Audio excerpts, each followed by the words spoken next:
Tov Erev Tov, Beshem Hashem Naaseh V'Natzliach. On est ce soir, le lundi soir, si je ne m'abuse, Kavbet. Et voilà, c'est tombé. Kavbet du mois de Shvat et le premier du mois de février, Bezrat Hashem.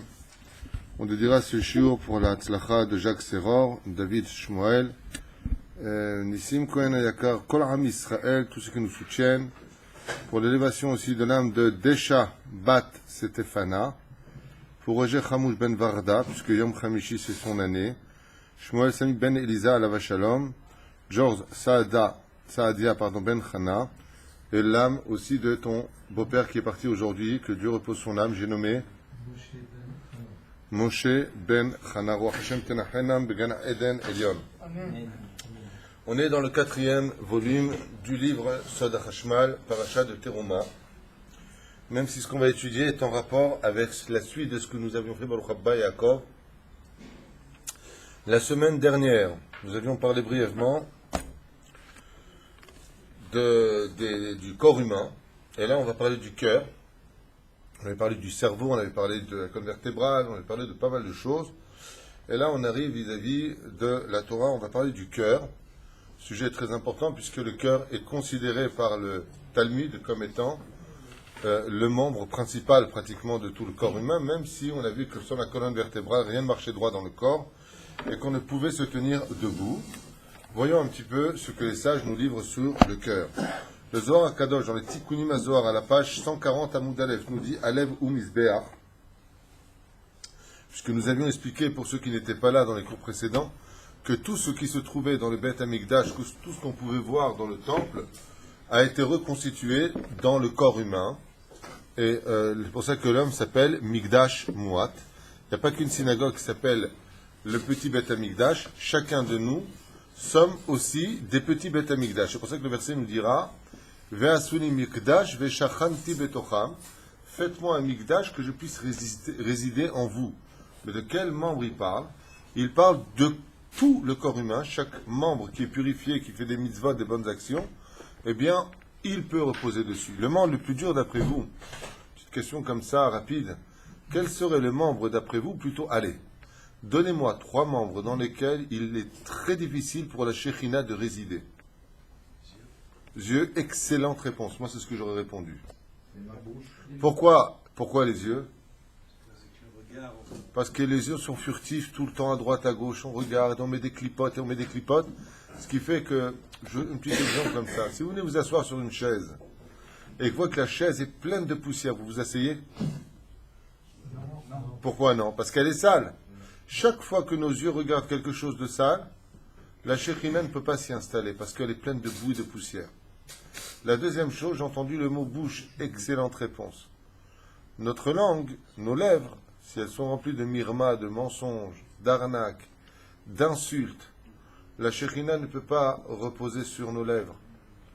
Et il y a encore un endroit qui est bien entendu extrêmement d'actualité, plus que l'oreille, plus que les mains, la Brit Mila.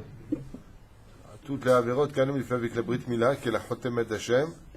Même un homme marié, il touche sa femme qui est Nida, il a mis de la boue sur ce membre-là, parce que sa femme était impure. C'est une image que je donne, bien sûr, qu'on comprenne bien. Même s'il s'appelle Avia Votatuma, la Shekhinah ne peut pas reposer sur ce membre. Un tzaddik gamour, c'est quelqu'un qui a purifié tous ses membres à un tel degré où la Shekhinah pourrait reposer sur n'importe quel de ses membres, il serait kadosh. Chez les non-juifs, c'est le contraire. Étant donné que chez eux, tant qu'ils sont vivants, ils sont tamés, impurs, le jour de la mort, en nafkamina. Un Kohen, il peut rentrer dans un endroit où un non-juif décédé, en nafkamina. Pourquoi? Ou l'homme est tamé bemoto. Il ne rend pas impur de sa mort. Ce n'est pas la ségrégation, c'est un état de fait.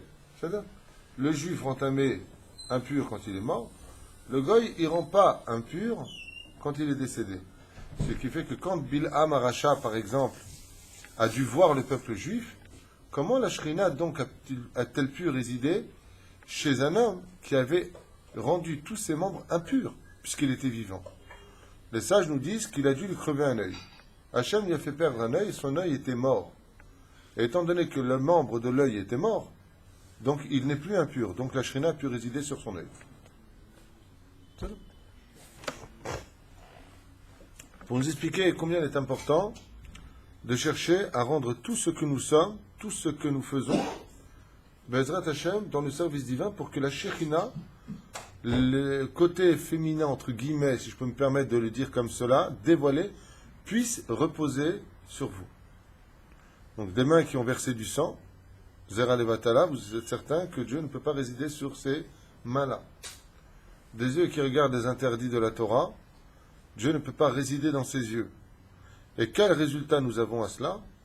Quand il viendra chercher la Torah de Dieu, il n'y verra que du feu. Il n'y voit rien du tout. Il y a trop de clipotes. Donc il va aller à un cours, il va essayer d'étudier, il va se saouler, il ne comprend rien. Alors qu'est-ce qu'on fait? Il ne faut pas se décourager, on étudie, et en même temps qu'on étudie, on cherche à se purifier. Mais ça ne sert à rien puisque tu vois rien. Non, tu te trompes. Parce que quand tu arriveras à te purifier au bout d'un an, 2 ans, 3 ans, 5 ans, 10 ans, 1000 ans, peu importe. Tout ce que tu as étudié devient un acquis et ça rebondit sur toi en une seconde. Donc tu n'étudies jamais pour rien. C'est là. On commence le sujet, on a 13 pages à faire. Génie et Diwan. En général, quand j'étudie avec vous, si on fait une ligne, c'est un miracle. Mais j'essaie d'aller vite parce que c'est un sujet prenant, il y a plein de choses à voir ensemble. Alev ou Misbeach. Donc vous avez déjà la réponse. Le Misbeach, c'est l'autel. Le cœur, c'est l'autel. Pourquoi d'après vous le cœur, c'est l'autel? Pourquoi Dieu il a fait en sorte que le cœur représente l'autel sur lequel on faisait les sacrifices? Parce que tous les sacrifices de l'homme viennent du cœur. Demain soir, je vais faire un cours, si Dieu veut, Be'ezrat Hashem, qui s'appellera Un monde sans cœur. Je voudrais parler de la méchanceté des gens vis-à-vis des autres.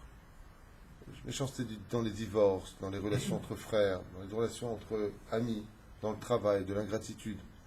Voilà un petit peu de tout ça, la vérité. Je trouve qu'il serait temps d'en parler, quoi. C'est bien beau de faire des Dvar Torah, mais si ça ne change pas ce que nous sommes, ça ne sert à rien. Ça devient du Google. Alev ou Misbeach. Le cœur, lui, a pour fonction d'être le Misbeach. Pourquoi? Tout comme le Misbeach, l'autel fait des sacrifices, il faut qu'au niveau du cœur, tu fasses aussi des sacrifices dans ta vie. Et ton cœur en est capable. Rien n'est trop dur. Il suffit simplement de s'annuler.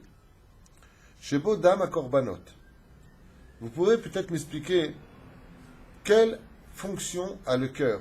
Qu'est-ce que fait le cœur? D'abord, le cœur, c'est quoi? Un muscle. Le cœur, c'est un muscle. Et ce muscle, qu'est-ce qu'il fait?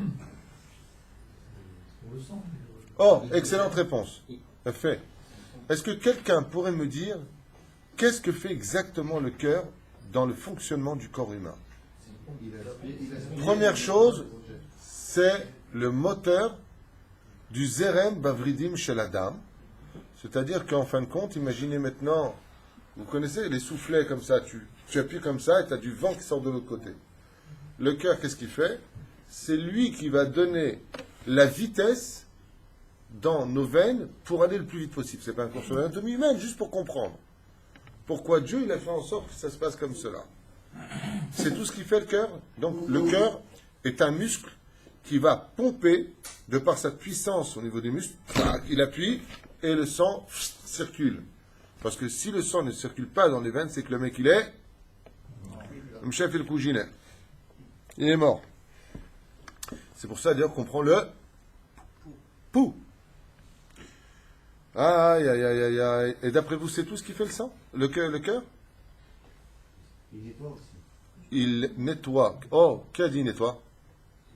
Émile. Elle est bien cette casquette, ça. Non, mais elle est très bien ta casquette. Noir à droite, noir à gauche et un trait blanc au milieu. Non, plus toi. Pas un ticket de métro. J'aime beaucoup ta casquette. Ils en font pour hommes. Et blague quand j'avais 10 ans. Allez. Shebo dam korbanot. Ve'alken emar bezavachta alav. Et pourquoi Dieu il a fait en sorte que tout le sang du corps humain passe par le cœur? Parce que tout le sang qu'on a porté dans les sacrifices dans le Beth Amikdash passait automatiquement par le Misbeach. Donc, le cœur est la centrale du sang. Ok, c'est tout. T'as dit quoi tout à l'heure? Il nettoie. J'aime bien quand on lance des mots qu'on est jusqu'au bout de ce que l'on voulait dire. Et là, j'ai l'impression que tu vas bugger. Qu'est-ce que tu voulais dire? Il fait une des fonctions que le rein ne fait pas. Oui, il met en pratique une des fonctions que les reins ne font pas tout à fait. Et qu'est-ce qu'il fait? Je sais plus. Tu sais pas, je savais que tu allais bugger. Hein? Il purifie. Oui, quelque part, oui, le cœur purifie quelque chose. Il filtre. Qu'est-ce qu'il filtre? Regardez ce que nous apprend le Zohar. Comme quoi qu'il y a tout dans la Torah. Les globules blancs et les globules. Non, c'est bon. Non, arrête-toi là. C'était bien. Jusque-là, c'était bien, tu vois. Là, le reste, c'est naze. Non, non, reste toujours sur le truc bien. Hein? Le mec, il était content, il a un bon point, il dit, bon, je vais continuer. Non, fais pas ça. Imzachou, si le korban a été bien fait sur l'autel, Arié, Yored, les Echol à korban, un lion de feu descendra manger le korban, le sacrifice que nous avons fait, qui est appelé lion dans la Torah. Oui, bonne réponse au niveau du symbole, mais qui est appelé lion dans la Torah. Altira Israël, Altira Gourarié, alors tu n'es qu'un Gourarié, tu n'es qu'un lionceau. Donc qui est le père du peuple juif? Dieu. Mais c'est dire que Dieu est appelé Arié. Salut. L'Echol Korban, il va le dire plus tard, ça s'appelle la Sitra des Gdusha. Vim lo, quel est Yored? Et si ton misbéach n'a pas été fait, ton Korban n'a pas été fait de façon digne, ça veut dire pas au nom de Dieu, par exemple, quel est Yored? C'est quoi quel est en hébreu? Chien, c'est le chien qui descend, un chien de feu qui viendra manger. Et donc, qu'est-ce que représente le chien dans la Kabbale? Les forces du mal. Comme vous le savez, il n'y a aucune différence entre un porc et un chien dans la Gemara. Aucune. La Gemara nous dit Kol a megadel klavim beveto ke megadel chazir beveto. Celui qui a un chien à la maison, comme si il avait un porc à la maison. Dans la Kabbale, le chien est l'animal le plus impur de tous les animaux. Même si, franchement, c'est très mignon, sympathique, et que ça rend bien des services quand même. Hein, j'ai jamais vu un porc aboyer quand quelqu'un venait. Mais bon.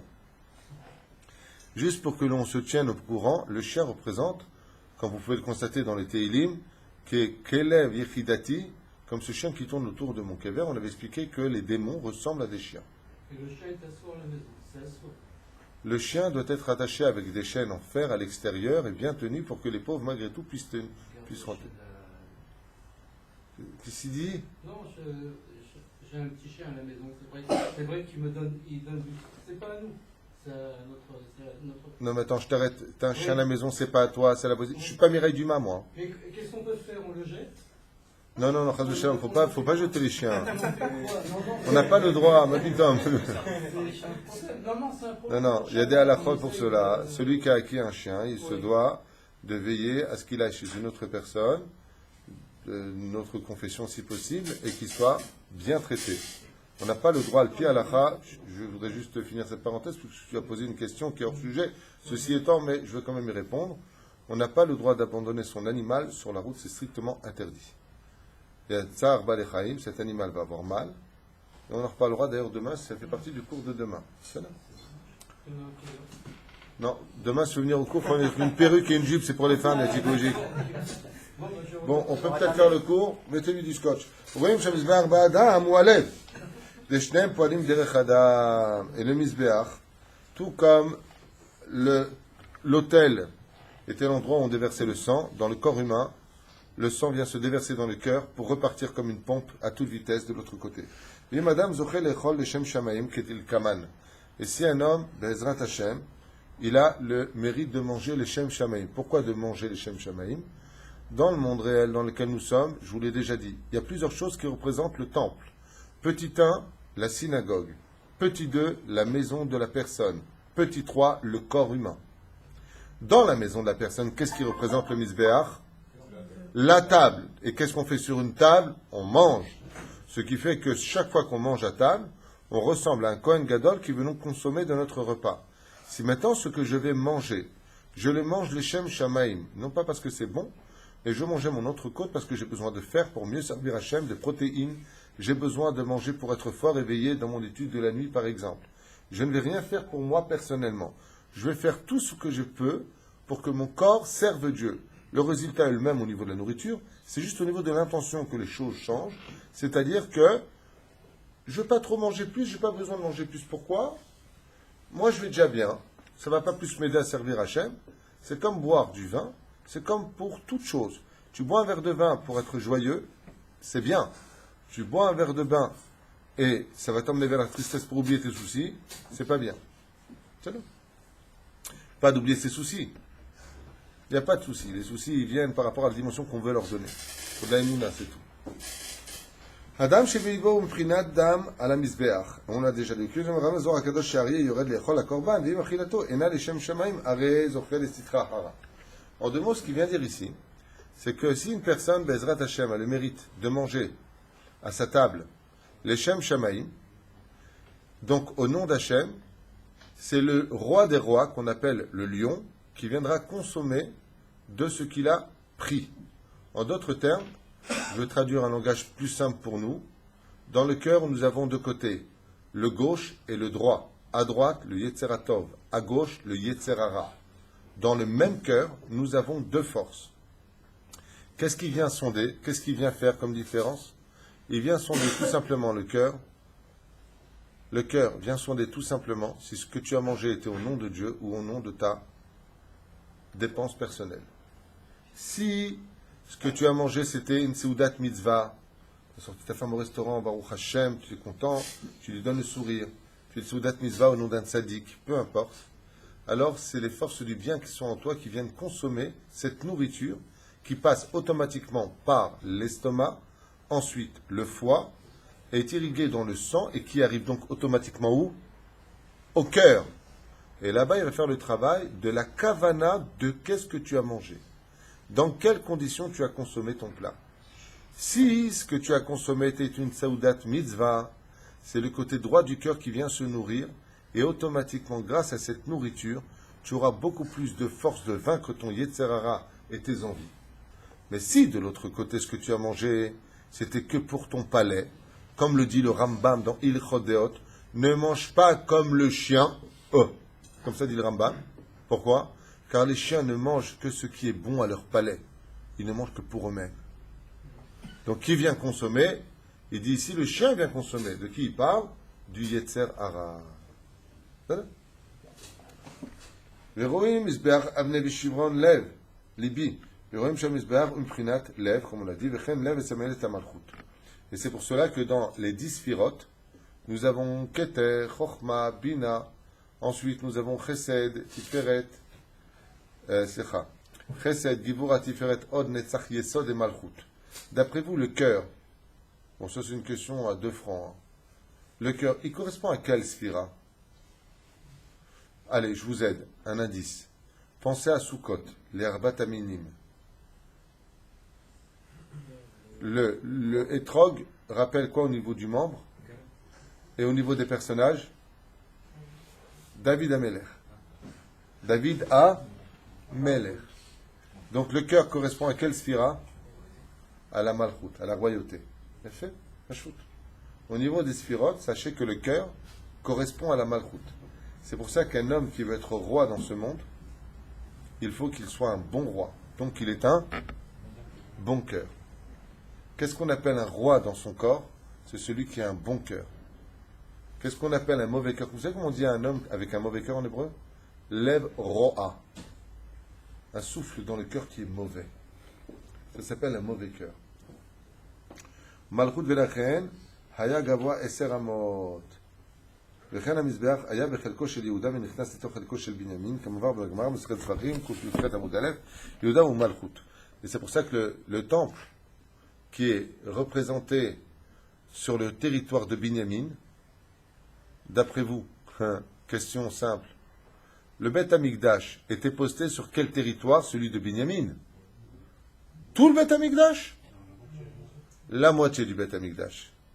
Et quelle était l'autre moitié, d'après vous, qui était sur le territoire de l'autre? Qui c'est l'autre? Yehuda. Qu'est-ce qu'il y avait sur le côté de Yehuda? Automatiquement, le Mizbeach. Puisque Yehuda, c'est la Malchut. Binyamin, c'est pas la Malchut. Yehuda, c'est la royauté. Donc, dans le Beth Amikdash, le Misbeach était placé du côté de Yehuda pour enseigner que le Misbeach lui-même aussi était placé du côté de la royauté. Vous voyez comme quoi que rien n'est sans rien dans la Torah. Tout est précis à un point hallucinant. Maintenant, il va rentrer un peu plus dans les détails au nom du Zohar pour nous expliquer de façon plus approfondie, plus forte, quel lien y a-t-il direct entre le cœur et le Misbeach. Qu'est-ce que fait encore le cœur? Il purifie le sang de l'impureté de la nourriture qui s'y trouve. Donc il continue un peu le travail du rein, comme tu as dit. Tu vois qu'elle dit ça? Et lui me dit, ouais, comme ça, style. Tu as voulu lui voler ou quoi? Il a check. Non, il m'a dit non. Et on sortait le mauvais de l'autre côté du camp. Et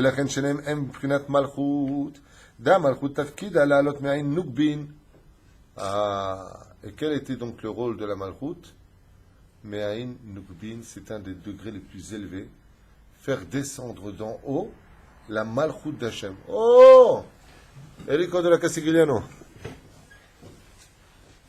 Baruch Haba Tzadik. Lechen Omer. Ma'in Nukbin.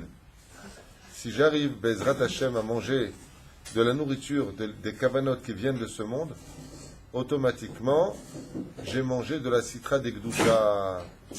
Ma'im, répète. Pas Ma'im. Qu'est-ce que je raconte? Omer Po. Voilà. והפסולת היינו הדשן ויצא מחוץ למכן ולכן שניהם הם מבחינת המלכות ומלכות תפקידה לעלות מאין, plus exactement, נוגבין מלמטה למעלה. Donc du bas vers le haut, c'est ce qu'on faisait monter. On mange, et du bas vers le haut, si j'ai mangé les Shem Shamaim, ça vient réveiller Reach Nichoach Ishel Hashem. Vous savez que les Arabes, eux, quand quelqu'un rote, qu'est-ce qu'ils disent? Bakhtallah. C'est Reach Nichoach Ishel Hashem. Tu viens, tu rotes. Dieu, il a fait en sorte que, quand on mange, il y ait des reflux et qu'on sorte. Pourquoi Dieu a fait ça? Il y a deux façons de sortir le reflux. Ou le paix qui vient d'en bas. Et pourquoi Dieu a fait en sorte que ce soit comme cela? Pour que si la personne s'enorgueillisse, elle ait honte d'elle. Et moi, il se prend pour Dieu, et sauf comme on a vu chez Pharaon, il se cachait pour aller faire ses besoins. Donc Hachem, il te montre que comment tu peux parler trop fort alors que tu dégages des odeurs de toilette qui sortent de tes propres entrailles. Si Dieu a fait en sorte que le paix sente mauvais, c'est pour réinstaurer de l'humilité chez l'homme. Sachez-le. J'avais appris ça de Rabbi Moshe Ederi. Et de l'autre côté, il y a aussi l'euro qui vient du reflux d'ici, qui sort. C'est un autre paix, mais il vient de la bouche. Maintenant, comment on appelle ça? Me'ain Nukbin. C'est quoi les initiales de Me'ain Nukbin? Mem Nun. Quelle est la nourriture qui était mangée, Shem Shamaim, et qui guérissait le corps? La manne. Pourquoi on appelait ça la manne? Man ou? Pour te dire qu'il vient du Me'ain Nukbin. Ce sont les initiales man de Me'ain Nukbin, du monde céleste. וכן כל אדם עושה את זה במזבח שבלבו, ולכן פעולת שניהם נעשה על ידי אדם, דדם מסמל את המלכות וכו' וכו'. On avance un peu לגשמיים וגשמים, דוגמת צאן, בקר, שמן, יין וכדומה, והקטירו ריח ניחוח של השם, וכך האדם שמגביר את היצר הטוב ושוכן בצד הימין של ליבו, על היצר הרע ששוכן בצד השמאלי, יכול להעלות את כל הדברים הגשמיים לשם כמו במזבח. Et pourquoi tout cela il nous dit? Car le but de l'homme, comme vous savez dans toutes les chassidoutes c'est enseigné, c'est de monter par les forces du bien toutes les forces du mal au service divin. Donc s'il mange, est-ce que c'est spirituel ou matériel? Non, c'est matériel. Mais comme il va le manger, les Shem Shamaim, il va le rendre spirituel. Et pour cela, il aura besoin d'aide. Quelle est l'aide qu'il va apporter à cette nourriture pour devenir spirituelle? Les bénédictions. Chazak ou Baruch. Les bénédictions n'ont pas que pour but de libérer certaines choses qu'on ne voit pas, mais les bénédictions sont là pour rendre la nourriture spirituelle. Par exemple, si je dois faire la bénédiction sur mes tefilines, je comprends. Je pose une mezouza, je fais la bénédiction, je comprends. Je monte à la Torah, je fais une bénédiction, je comprends. On voit des choses spirituelles, mais dans la nourriture. Dans la Torah, ça va si loin que même le mal, on peut le monter jusqu'au niveau du bien. Par exemple, prenons le mal absolu. Une personne est partie aux toilettes déféquer. C'est-à-dire, elle est partie aux toilettes de façon naturelle et elle a sorti ses psolettes, ses excréments. Est-ce qu'on pourrait penser une fraction de seconde qu'on pourrait faire une bracha sur les excréments? Dans le judaïsme, oui. Et non seulement on fait cette bracha, mais c'est la plus grande et la plus importante et la plus forte de toutes les bénédictions juives. Comme ça dit Ben Ishraï. Asher yatzar et adam bechokma uvora vonechavim nechavim halulim halulim. Sur le pipi qui sont les psolettes, c'est-à-dire les psolettes, les déchets du liquide qu'on a en nous, on fait la bracha. Et sur les déchets de la nourriture du solide qu'on a en nous, on fait une bracha. C'est pas normal. Comment on aurait pu penser une chose pareille? Faire une bracha sur cela, pourquoi? Parce qu'en réalité, nous allons remercier Akadosh Baruch Hu, même de cela, d'être capable de monter ce genre d'événement et de le monter jusqu'à Hachem. Mais par le biais de la bracha. Ça veut dire que même un juif qui va aux toilettes, il sert Hachem. Magnifique. במזבח העלה על השם של הדברים הגשמיים כל קורבן נעשה על ידי דם הבהמה בעיקר פעולת הקרבת הקורבן היו בקבלה ולחת זריקת הדם. Donc sur Mizbeach on a l'habitude de faire la shrita, j'avance un petit peu sur le Mizbeach et donc le sang était jeté dessus ואילו פעולות הן מעכבות את הקורבן ככה האדם מעלה את הדברים הגשמיים שאוכל ירח לשם על ידי האדם היינו שמעלה את האכילה ושתייה שנהפכו לדם בגופו בזה שדם זה נותן כוח לעבודת השם. C'est parce que l'homme est ce qu'il mange, le fait qu'il mange les Shem Shamaïm, qu'est-ce que va devenir cette nourriture une fois qu'il a ingurgité? Ou de la graisse, ou du sang. C'est tout. La nourriture devient, une fois qu'elle est ingurgitée chez nous, ou de la graisse, ou du sang. Maintenant, si je veux brûler les graisses comme le demande la Torah, pour me rendre plus pur, quelle est la meilleure façon de brûler ces graisses? La plus rapide de toutes, la plus connue de toutes. Bonne réponse. Jeûner. Dès que tu jeûnes, tu brûles les graisses. Plus que le sport, plus que tout au monde. Comment on peut perdre 7 kilos en 3 jours? C'est très simple. En 3 jours, tu peux perdre 7 kilos. Tu jeûnes 3 jours d'affilée, tu perds 7 kilos. J'ai un copain qui a jeûné 3 jours d'affilée, il est monté sur la balance, il m'a dit, effectivement, j'ai perdu 7 kilos. 3 jours d'affilée sans boire et sans manger. C'est ce que font tous les Mekoubalim de Yeshivat Bethel et de Nahar Shalom. Une fois par semaine, ils jeûnent 3 jours. Hein? On mange quand même un petit peu le soir. Non, plus toi. Émile. Non, ils ne mangent pas, ni boire, ni rien. On peut jeûner 3 jours de suite. Ouais. C'est pas interdit? Non, ils font des tikkunim. Ils réparent le monde. Hein? En plus pour les kabbalistes. Baba Saleh, il jeûnait d'une semaine à une semaine. Le rabbi Nachman de Breslev, il jeûnait 17 jours d'affilée, Bichlal. Hein? Son papa, que Dieu lui donne bonne santé. Ça fait combien de temps qu'il jeûne aujourd'hui? On ne sait même plus comment on a pu compter les jours. Ni il boit, ni il mange. Depuis des semaines. Que Dieu lui donne bonne santé, Bezrat Hashem. Mais lui, c'est pas un jeune qui fait, hein. Il n'a pas le choix. Ça passe pas. Aïe. ועלייה לשם נעשית בזמן שאדם עולה והלב למוח ולא בזמן האכילה עצמה, ויש להבין מאין האכילה. כי מן המאכל נעשה חלב ודם, והדם הוא הנפש וחיות האדם שמקבל כבד אדם מן המאכל ושולח ללב ולמוח. Et c'est pour cela qu'une fois que ça passe par le cœur, après ça monte. Qu'est-ce que fait le cœur? Pourquoi on a besoin d'une pompe pour le zerem à l'intérieur? Parce qu'en réalité, le cœur va tout transmettre au cerveau. D'où l'importance, Bezrat Hashem, d'avoir un cœur qui est pur, puisque le sang va monter jusqu'au cerveau grâce à la pompe du cœur. Et c'est pour ça que cette nourriture deviendra l'influence de l'homme. Par exemple, prenez un homme qui était très très très obèse. Un homme, par exemple, qui a mal vécu son obésité. Vous verrez toujours chez lui une tristesse. Quoi qu'il fasse, il y a une tristesse en lui. Vous prenez ce même personnage, il perd 80 kilos. Il rentre dans n'importe quelle boutique. Avant, il disait, donnez-moi un 48 par jambe. Là, il rentre, il dit, donnez-moi un 46. C'est ma taille de pantalon. vous verrez qu'au niveau mental, ce n'est plus du tout le même personnage. Le fait de perdre du poids, sachez-le, influence énormément sur le moral d'une personne. Énormément. D'abord, on reprend confiance en soi, on se sent beaucoup mieux dans la vie, on monte les escaliers avec plus de sérénité.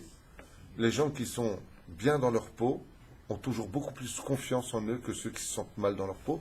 C'est un état fait sur le terrain, vous n'avez pas besoin de moi pour le savoir. La mort va aller des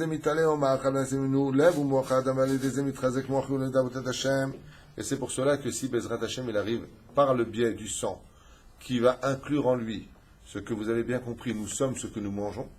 C'est-à-dire si maintenant je prends une carotte et que je la mange, qui va vous parler? Pas Pex Benir. C'est moi. Non, c'est pas moi. Alors c'est qui parle? C'est la carotte. Pourquoi c'est la carotte? Parce que si tu ne manges pas, tu crèves. C'est une question de temps. Donc, le fait de manger te permet de vivre. Donc, ce que tu vas manger va être ce que tu vas être. Donc, en d'autres termes, tu manges du porc, Hazve Shalom, que nous préserve. Qui c'est qui parle? Peggy. Tu vas être ce que tu manges. Et donc, quand tu ne manges pas cachère, après, qui c'est qui va penser? Peggy. C'est pas shoot. C'est simple et c'est pas shoot. Enfin, je vous dis des mots comme ça, c'est beaucoup plus profond que ça. Ken? וכן רואים בסידור השש בתפילת שתפעל לאכילת פעולת הקורבן שמחייבת המוח והבלונים ומתם ללה וכן האכילת צמח ולכוון והכבד ללה ומהלב למוח וממטה למעלה. Donc du bas vers le haut, vous avez remarqué, on ingurgite de nourriture et du bas vers le haut. Du bas vers le haut. Pourquoi du bas vers le haut? Non, ça descend constamment. Ça descend dans l'œsophage, ça arrive dans l'estomac. L'estomac le passe au foie. Le foie, ça passe par tout un système de conduite qui arrive au rein. Donc on arrive vraiment en bas. Ensuite, ça descend.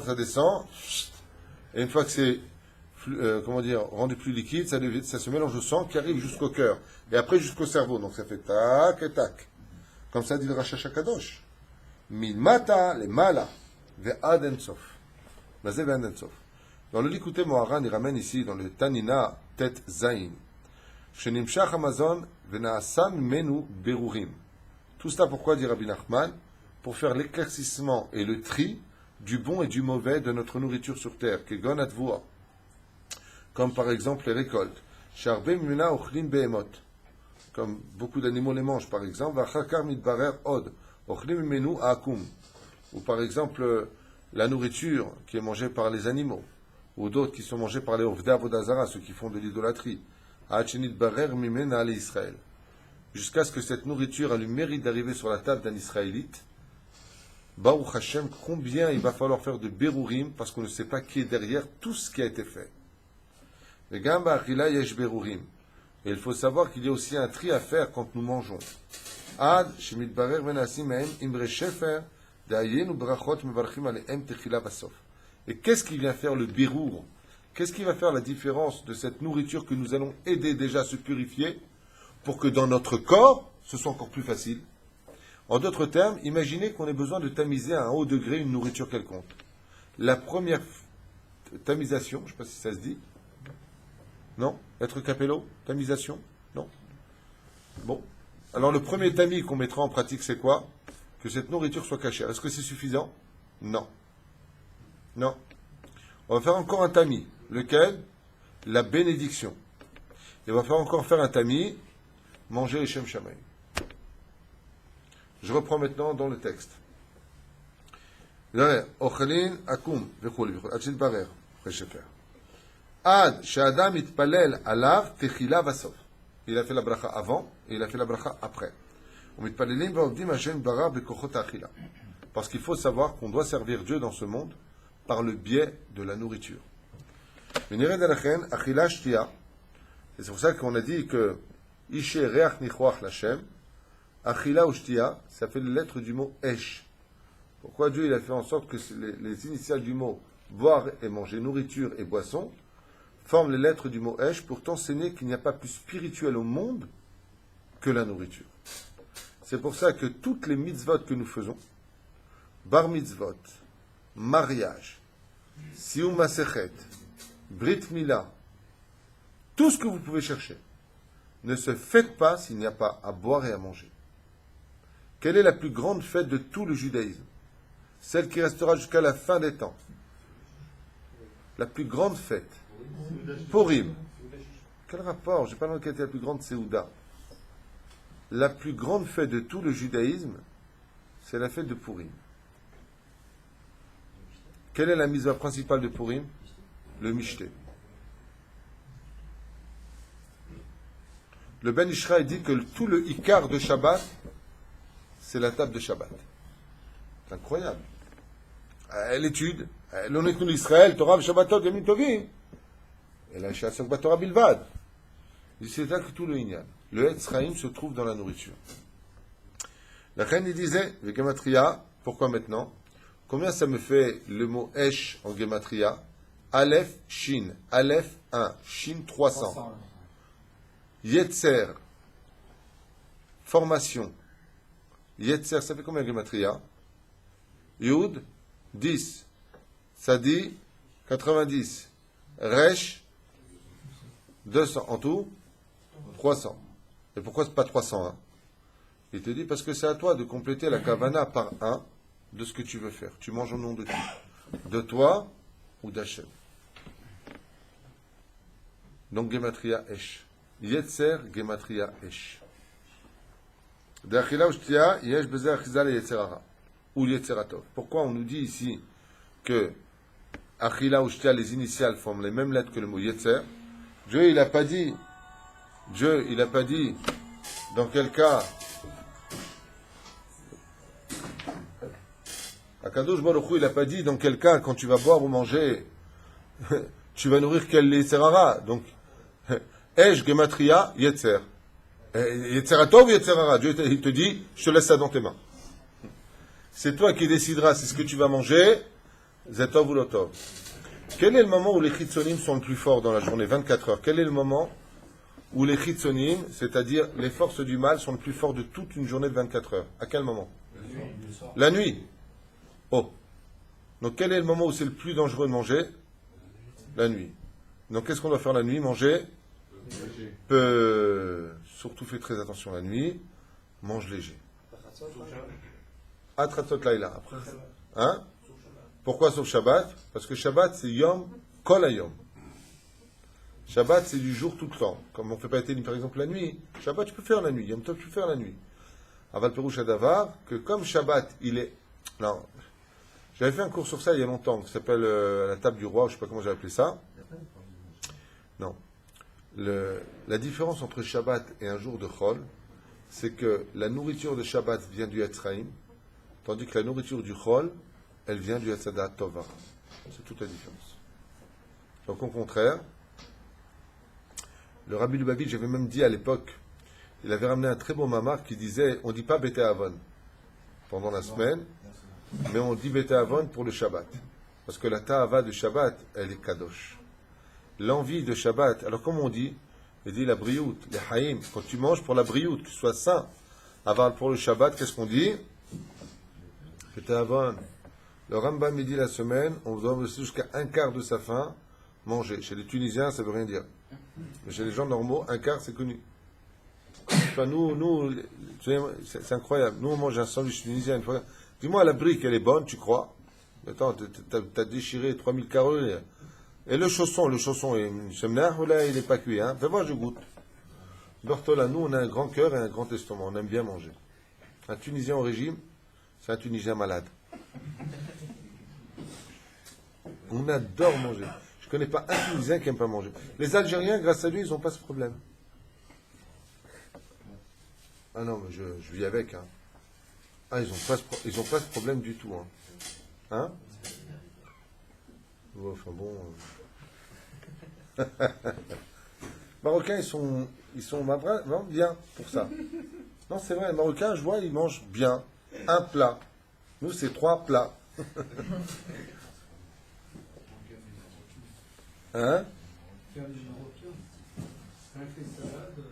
Baruch Hashem, Baruch Hashem. Je plaisante avec les Marocains, Algériens, Tunisiens, on s'en fiche. Ce qui compte, c'est d'être Tunisien. Alors, זה מה שכתוב. ואש, כשם שמצאנו שאיש ואישה הם בחינת אש Esh, Mosifim, Alt. Et il dit, c'est comme l'histoire du couple. Qu'est-ce qu'on appelle le Kodesh HaKodashim? La chambre. Ish veisha, c'est l'aide du mot Esh, Esh. Au souci, ils peuvent pas être spirituels, mais ce qui fera d'eux un homme et une femme, c'est si la Shrina réside parmi eux. Parce qu'on rajoute le Yud et le E chez l'homme et la femme. Ainsi, il dit pareil, c'est à toi de comprendre que Dieu t'a créé avec des membres qui sont physiques, mais qu'en réalité, tu peux tout à fait devenir spirituel. Verra qualité puis là chez Paulette qui est Corban. Et maintenant, une question à vous poser, Bémet, Eriko Ayakar, depuis qu'il n'y a plus de Misbéach, depuis qu'il n'y a plus de Beth Amikdash, depuis qu'il n'y a plus de Korbanot, qu'est-ce qui remplace les Korbanot, selon le Rambam? La prière. Oh, regardez ce qu'il dit ici. Oh, magnifique, le Zohar nous rapporte un Mahamar extraordinaire. Il dit, étant donné qu'aujourd'hui, il n'y a plus de Korbanot, mais il y a le Misbéach de la table. Donc, qu'est-ce qui va être le Korban quand on mange? La bracha, exactement. En réalité, quand vous dites She'akol niyabidvaro, hamotzilech minaretz, vous faites exactement le même poste, le même rôle que quelqu'un qui fait un korban devant Hachem. C'est ce qu'il dit. Mais mishum shayom en mizbeach, vetfila bimkom ha mizbeach, habracha et bimkom ha korban. Ce qui fait que si chas v'shalom tu manges et tu n'as pas fait de bracha, tu n'as mangé que de la matière et automatiquement tu nourris qui? Que ton Yetzerara. Ton Yetzeratov, tu le laisses crever de faim. Hein? Ça, c'est encore un autre sujet du Rambam, que tout celui qui mange en bracha, c'est un gazla, un aval. Je reste dans le contexte de ce qu'il veut nous apporter ici. Ça,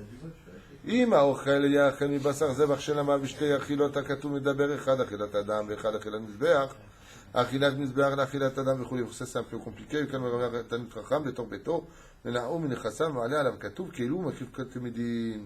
Et c'est pour cela que la Gemara nous dit, dans Masechet Brachot, à la page 10, Amoud Bet, tout celui qui invite un Talmid Chacham à sa maison, qui lui donne de sa nourriture à lui à manger, des meilleurs mets, c'est comme si qu'il a sacrifié un korban devant Dieu, des Tmidin. Korban Tamid. Mais plusieurs. Et pourquoi d'afrique un Talmid Chacham? Parce que le Talmid Chacham, il est indigne de Kohen Gadol. La table, c'est le Misbéach. Et le Talmid Chacham veut faire des brachot. Il a des pensées qui sont pures, des paroles qui sont remplies de sagesse, et d'une conduite de Ben Adam. Donc, comme il a une conduite d'humain qui se comporte bien, c'est comme si que chacune de ces mitzvot-là, c'est ça que c'est très important, Bezrat Hashem, yé betecha bed va'ad la chachamim. Très important d'inviter des grands rabbinim à la maison, des grands talmidei chachamim. Bezrat Hashem, pourquoi? Parce qu'ils apportent une grande kapara dans une maison. Une grande kapara. Hein? Tu as raison, c'est un souhait d'avoir un talmid chacham à la maison. D'accord, c'est ça. Il y en a beaucoup qui se restreignent. Les Talmid quand tu viens manger chez les gens, ils ne sont pas sûrs à 100%. Alors, il faut les mettre à l'aise. Il faut leur dire, voilà, c'est halak. Il ne faut pas les laisser demander. Les gens, je ne comprends pas, ils disent, je ne comprends pas, ils demandent, ça ne se fait pas. Ben, tu n'avais qu'à lui dire avant qu'il demande, il n'aura pas été gêné. Quand tu invites quelqu'un, c'est pour qu'il soit à l'aise, lui, pas toi. On est bien d'accord? Donc, quand tu viens et tu invites un mec, par exemple, tu sais qu'il va manger Badatz Atara, ou Marfoud, ou Rubin, peu importe. D'accord? Si tu es quelqu'un d'intelligent, tu ne vous inquiétez pas. Chez nous, tu t'es trompé au mikvé. Baruch Hashem, on fait attention. Le Chacham, il est gêné. Il dit, non, mais je sais très bien, vous plaisantez. Mais il a besoin de l'entendre. C'est-à-dire, quand on va acheter des diamants, on les achète comme ça, on demande combien il y a de carats, combien ça coûte, s'ils n'ont pas été fêlés, comme du cru, peu importe. Ouais, on demande, on s'enseigne. Quand tu prends de l'argent, tu comptes bien les billets, non? Tu prends pas comme ça, oh, c'est bon. Tu comptes, hein? Peut-être tu dis c'est bon devant lui, mais dans la voiture, hop, tu commences à compter. Hein? Et tu es écologique. Alors, tout d'abord, si tu as de la valeur pour l'argent, tu le comptes. Compte si vraiment la nourriture que tu vas mettre dans ta bouche, elle est mamash conforme à la halacha. Et pour cela, il faut être intelligent. Il ne faut pas faire comme ces bêcheux là. Tu te rends compte, tu m'as demandé si c'est cachère chez moi. C'est quoi savoir vivre? Tu sais, le côté teubé comme ça, qui veut rien dire. T'es intelligent, tu reçois quelqu'un, tu lui dis, tu le mets à l'aise, non? Vous inquiétez pas, tout est chalak, mamash. Bon, c'est vrai qu'il y a des gens, ils exagèrent. Une fois, j'avais invité un couple d'une tendance telle, je ne veux pas rentrer dans les détails, et bon, ils sont venus chez moi, donc je ne pensais pas que j'avais besoin de dire ce qu'était ma maison, quoi. Je veux dire, hein? Je me retourne, je vois la femme, elle regarde dans les poubelles. Alors moi, tu sais comment je suis très très timide Diplomate. et diplomate, et très très timide, tu me connais. Je lui dis, excusez-moi madame, nous ne vendons pas la poubelle. La poubelle n'est pas à vendre, elle était un peu rouge. Je dis, mais qu'est-ce que vous faites? Non, non, je regardais. Je dis, non, vous regardez si c'était cachère, c'est cachère, je vous l'affirme. Hein? Je veux pas les zézettes. C'est avec le chariot là. Dans les poubelles. Tachemch. Je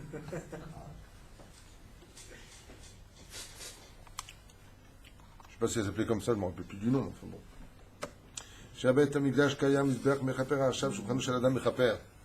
Et il dit combien un homme il doit prendre les choses au sérieux. Comme quand on faisait des avérotes, on allait au misbéach, on apportait des corbanotes.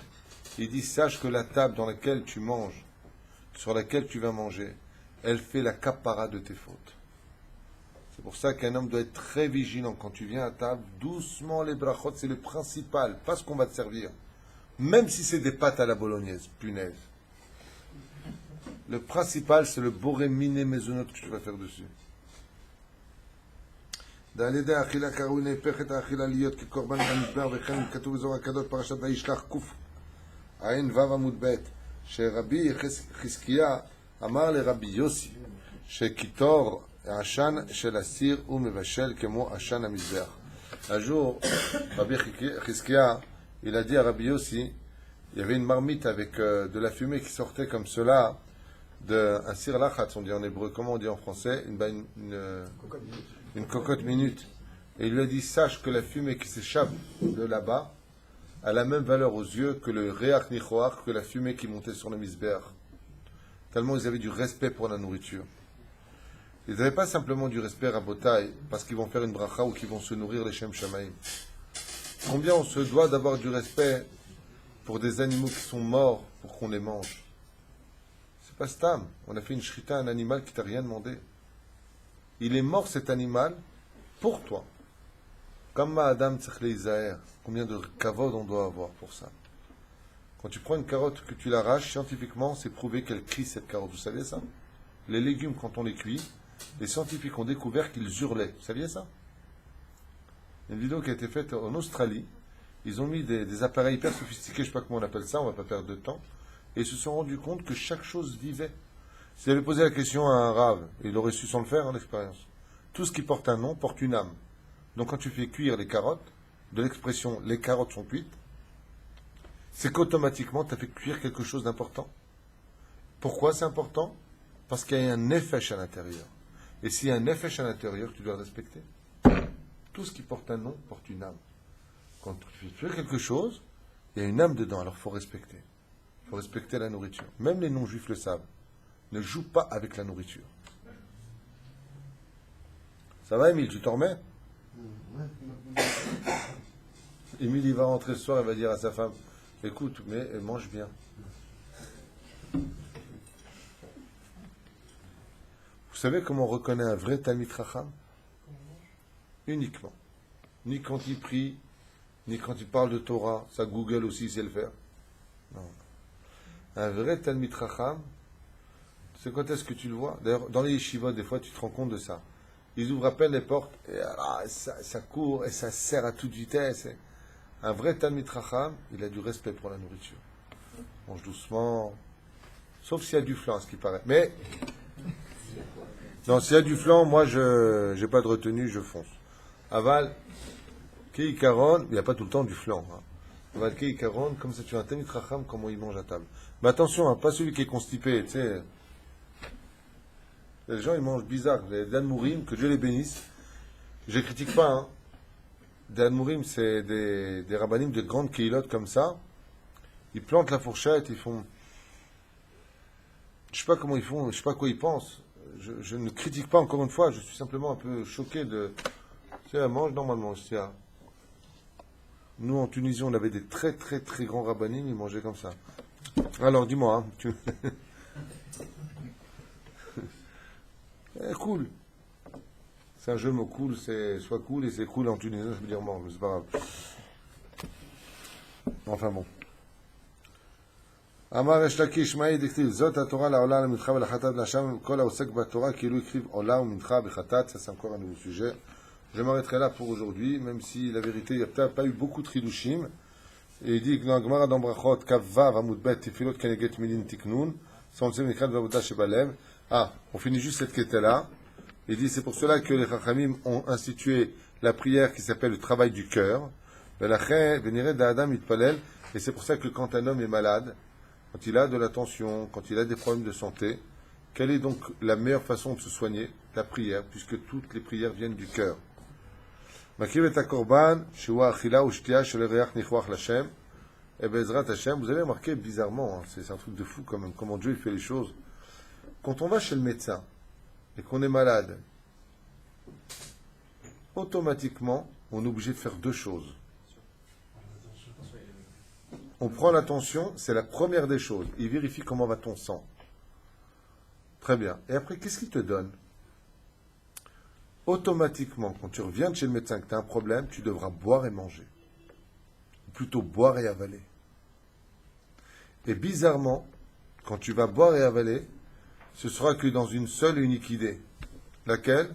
Celle de te soigner. Quand tu prends un cachet, le mec il va pas... j'ai jamais vu prendre un cachet, je vais me kiffer un cachet. J'ai jamais vu ça de ma vie. Hein. Le cachet d'action, ils sont amers. Ouais. Et comment tu le bois? Et comment tu le manges? Sans bénédiction. Mais quand tu vas chez le médecin, et que tu as un problème de santé, ce qu'il va te donner, c'est quelque chose que tu devras et manger et boire. Manger dans le sens où tu avales de la matière, et boire parce que tu as besoin d'eau pour l'avaler, ce cachet. Avale bizarrement la kavana, ce sera pour avoir une bonne santé. Et la question, c'est pourquoi tu vas avoir une bonne santé? Les sages nous disent qu'on n'a pas le droit de vivre dans une ville où il n'y a pas de médecin.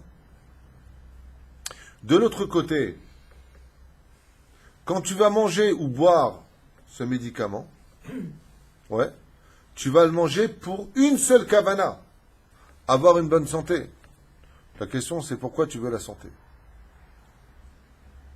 Pourquoi tu veux la santé? Réponse, pour mieux servir Hachem. Les sages nous ont institué une bracha. Cette bracha n'a pas de nom d'Hachem.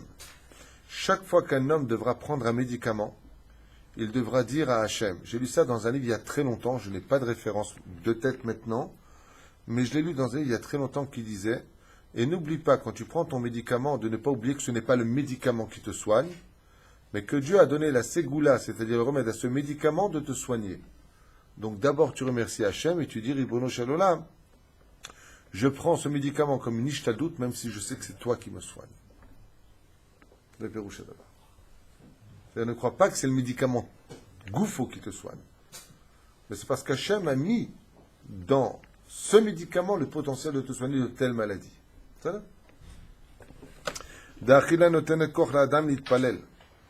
Et pourquoi, en d'autres termes, nous devons manger? Tout simplement pour avoir la force de prier.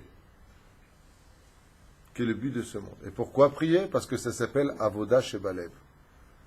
Écoute, tout comme le sang de notre nourriture vient dans le cœur comme une pompe qui repart jusqu'au niveau du cerveau, mange bien, dors bien, bois bien, mais surtout tout ça pour servir Hachem. Il y a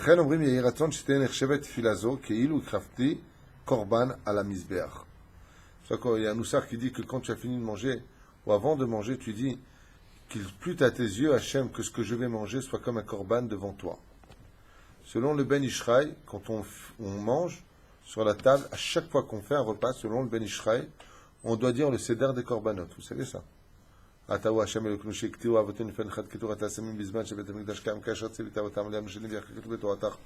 chaque fois, on doit faire les akravat korban. Le Chen Rashi dit, dans la Sechet Brachot, Ma'i an nefesh zo atfila. Qu'est-ce qu'on appelle le nefesh? C'est l'étude de la prière. Kemo shekatuv, va'eshpoch et nafshi lifnei Hashem. J'ai versé mon âme devant toi, Hachem. Et pourquoi Dafka il dit nefesh et pas ruach ou neshama, qui sont 2 degrés? Parce que le nefesh, c'est le sang. Le nefesh, c'est le sang. Et c'est ce que veut Hachem. Encore quelques lignes et je vous libère. Amar Rabbi, à la page Yud Amoudbet. Yossi vers Rabbi Chanina Mishum Rabbi Elazar ben... J'ai un doute. Maïdirtiv lo tuchlou al adam. Ah, à propos du verset du qui il est dit, vous ne mangerez pas sur le sang. Ça veut dire quoi ça, ne pas manger sur le sang? Lo tuchlou al adam. C'est connu. Non.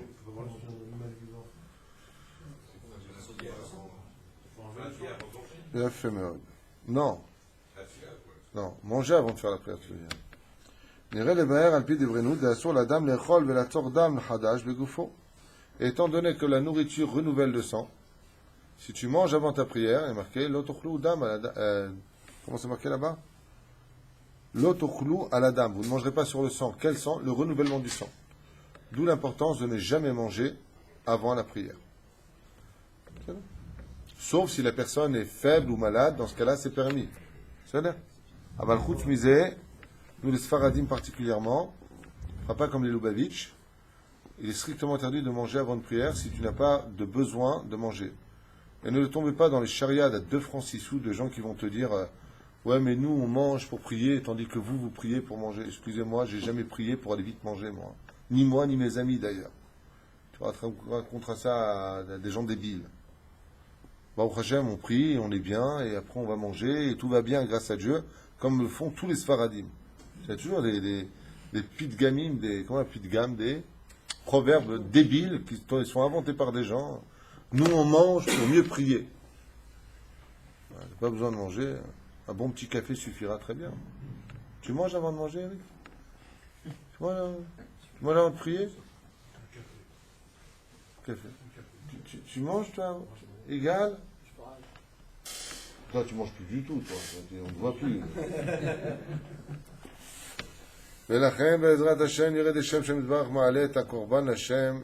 C'est pour ça qu'on doit monter notre sang vers Akadosh Baruch Hu à travers le cœur et servir Hashem de tout notre cœur. Et la avodat Hashem se trouve essentiellement dans la nourriture. Quelqu'un qui est capable d'avoir un Yetzer Hara qui est contrôlé, c'est quelqu'un qui est capable de contrôler ce qu'il mange. Lo pachot velo yoter. Si tu es capable de dire stop, j'ai plus besoin de manger, sache que tu es un roi dans ton corps et que tu ressembles à un Kohen Gadol prêt à servir Hashem. Mais quand on est tunisien, c'est dur parce que nous, quand on va mal, on adore manger. Comme tout.